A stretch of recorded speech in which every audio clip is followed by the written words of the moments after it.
Hi everyone, once again welcome back to my YouTube channel. My name is Bhavna Bisht. आज की इस video में मैं आप सभी के साथ शेयर करने वाली हूँ Delhi university BA honours political science 5th semester का एक पेपर, उसका प्रीवियस ईयर क्वेश्चन पेपर। उस पेपर का नेम है DPSM, जिसको हम लोग बोलते हैं development process and social movements in contemporary India. ये आप लोगों का डिसिप्लिन स्पेसिफिक इलेक्टिव का पेपर होता है। तो इसका मैं एक 2017 का प्रीवियस ईयर पेपर आप सभी बच्चों के साथ शेयर करने वाली हूँ, ताकि आपको एक आइडिया मिल जाए कि किस तरीके के क्वेश्चन आने वाले हैं, कितने क्वेश्चंस आने वाले हैं, क्या रहने वाला है। ठीक है, सबसे पहले देखते हैं पेपर का पैटर्न क्या रहेगा। तो टोटल आपका जो पेपर है मैक्सिमम मार्क्स वो है 75 मार्क का पेपर आपका होने वाला है। और टोटल आपको टाइम मिलेगा 3 आवर्स, यानी कि आपको 3 घंटे मिलेंगे। आप क्वेश्चन पेपर कोई सा भी हो, सबसे पहले उसमें इंस्ट्रक्शंस लिखी होती है, इंस्ट्रक्शन को आप लोग रीड कर लेना। और जो बच्चों का डाउट रहता है, ये मैं हर वीडियो में क्लियर करती हूँ उस डाउट को, कि पेपर हिंदी इंग्लिश दोनों में से किसी में भी कर सकते हैं, या फिर हिंदी में ही करना है फिर इंग्लिश में ही करना है। देखो, आपके पास हिंदी इंग्लिश दोनों चॉइस अवेलेबल है, बट ये है कि सारे के सारे आंसर एक ही मीडियम में होने चाहिए। यानी कि अगर आपने फर्स्ट आंसर हिंदी में लिखा है तो आपके चारों के चारों, पांचों के पांचों जितने भी आंसर हैं वो सब हिंदी में होने चाहिए। यानी कि आपका सेम मीडियम फॉलो होना चाहिए। ऐसा नहीं कि एक क्वेश्चन हिंदी में और एक क्वेश्चन इंग्लिश में। मैं इस बात को बार बार इसलिए बताती हूँ क्योंकि बच्चे बार बार पूछते रहते हैं, समझ में नहीं आता है उनको।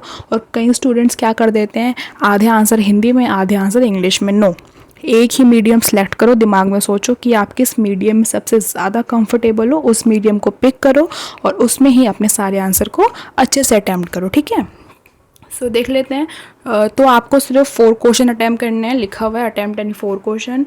पॉलिटिकल साइंस में आपका फर्स्ट सेमेस्टर से लेके 6 सेमेस्टर तक, ठीक है, पूरा का पूरा जो आपका पेपर का पैटर्न है, ब्लू प्रिंट है, वो सेम रहता है। आपको फर्स्ट सेमेस्टर से ही 4 क्वेश्चन अटैम्प्ट करने को आते हैं। अब फाइनल ईयर में भी आपको सिर्फ 4 क्वेश्चंस ही अटैम्प्ट करने हैं। ठीक है, देख लेते हैं क्या क्या क्वेश्चंस आए हुए हैं। First question, discuss the role of the state in the development process in contemporary India. तो आपको इसमें डेवलपमेंट प्रोसेस बताना है कंटेम्प्रेरी इंडिया में। आपको पता है कि इंडिया को जब आज़ादी मिली, जब इंडिया इंडिपेंडेंट हुआ, उसके बाद हमारी सोसाइटी में स्पेशली जो 1990s का जो पीरियड था, उसमें हमारी कंट्री में कितनी सारी डेवलपमेंट हुई है। डेवलपमेंट सिर्फ पॉलिटिकल साइंस में नहीं, सारी साइंस में। सोशल डेवलपमेंट हुई है, पॉलिटिकल डेवलपमेंट हुई है, इकोनॉमिक डेवलपमेंट हुई है, LPG पॉलिसीज़ आई है। ठीक है, LPG क्या है? LPG बच्चे समझते हैं वो LPG सिलेंडर, वो वाला नहीं है। LPG है लिबरलाइजेशन, प्राइवेटाइजेशन एंड ग्लोबलाइजेशन। तो LPG पॉलिसीज़ आई है। तो ये सारी डेवलपमेंट है सोसाइटी की, तो इसके बारे में आपको लिखना है। ठीक है, कोई भी आंसर लिखोगे तो पहले हिस्ट्री का थोड़ा सा बैकग्राउंड देना कि पहले ऐसा था, थोड़ा सा बैकग्राउंड, ऐसा नहीं कि पूरा ही बैकग्राउंड चल रहा, नो, थोड़ा सा बैकग्राउंड होना चाहिए। Second question, discuss the nature of reform since the 1990s, how has it impacted the economy. तो जो 1990s में, अभी मैंने आपको ऊपर बताया, 1990s में जो रिफॉर्म हुए थे कंट्री में, क्या उसका नेचर था, कैसे उसने हमारी सोसाइटी को, इनकम को, इकोनॉमी को कैसे अफेक्ट करा है। ठीक है, वो लिखना है। क्या उसके कॉन्सिक्वेंसेस रहे हैं सोसाइटी पे, और लोगों के लिविंग स्टैंडर्ड में क्या फ़र्क आया है। थर्ड क्वेश्चन है, agriculture sector has been influenced by capitalism which needs more investment in technology, what has been its impact on small farmers. ये क्वेश्चन आपका एग्रीकल्चर सेक्टर से है कि एग्रीकल्चर जो सेक्टर है वो कैपिटलिज्म की वजह से काफ़ी इम्पैक्ट हुआ है, काफ़ी अफेक्ट हुआ है। तो क्या है वो, और उसका जो छोटे छोटे किसान हैं, स्मॉल फार्मर्स हैं, जो पीजेंट्स वगैरह हैं, तो उन पे क्या इसका असर पड़ा है। एग्रीकल्चर सेक्टर से हर बार क्वेश्चन पूछा जाता है। फोर्थ क्वेश्चन देख लेते क्या है। फोर्थ क्वेश्चन है, critically analyse the policy of the SEZ special economic zone in India. इनकी क्या पॉलिसी थी, आपको पता है। स्पेशल इकोनॉमिक जोन आप लोग अपनी क्लास 11 से पढ़ते आ रहे हो इकोनॉमिक्स में, अगर आपके पास इकोनॉमिक्स थी तो क्या था इसका। SEZ कुछ स्पेशल जोन्स होते रहे जहाँ पे मतलब इस तरीके के वर्क्स, जो इकोनॉमिक वर्क होते हैं, हम ज़्यादा कर सकते हैं, इंडस्ट्रियल वर्क वगैरह। तो कुछ स्पेशल इकोनॉमिक जोन होते हैं। तो क्या उसकी पॉलिसीज़ थी कि, और वो जो जोन थे वो किसने इस्टेब्लिश किया, क्या था, वो सब लिखना है। ठीक है, अब देखते हैं फिफ्थ क्वेश्चन क्या है। जो बच्चे हिंदी के हैं वो हिंदी में देख लीजिए, हिंदी में भी लिखा हुआ है, the economic reforms have affected the weaker sections of Indian society the most. तो ऐसा बोला गया कि जो इकोनॉमिक रिफॉर्म्स हुए हैं उसने सबसे ज़्यादा जो वीकर सेक्शंस हैं उसको अफेक्ट करा है। तो कैसे अफेक्ट करा है वो आपको लिखना है। सिक्स क्वेश्चन, राइट एन ऐसे ईदर ऑन द ट्राइबल और पीजेंट मूवमेंट्स इन इंडिया।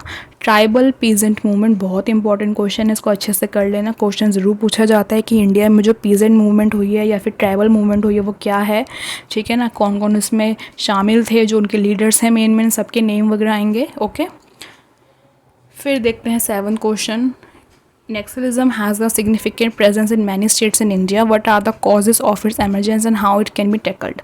आपको पता है जो नक्सलवाद है, नक्सलिट्स जो होते हैं, नक्सलिज्म जो है हमारा कंसेप्ट है, तो ये क्या है आपको पता है? कौन से एरिया में सबसे ज़्यादा नक्सलिज्म, ये सब चीज़ें हमारे इंडिया में अभी भी ये सब चीज़ें हैं, ठीक है। आर्मी सरकार कहीं ना कहीं अभी इनको ख़त्म नहीं कर पाई है, अभी भी कहीं ना कहीं ये हमारे जो कंट्री है स्पेशली नॉर्थ ईस्टर्न कंट्रीज़ वगैरह में अभी भी शामिल है, ठीक है। तो क्या है ये आपको सब लिखना है, और ये क्यों एमर्ज हुए थे, ठीक है, क्या रीजंस थे इनके एमरजेंस के, सब बताना है।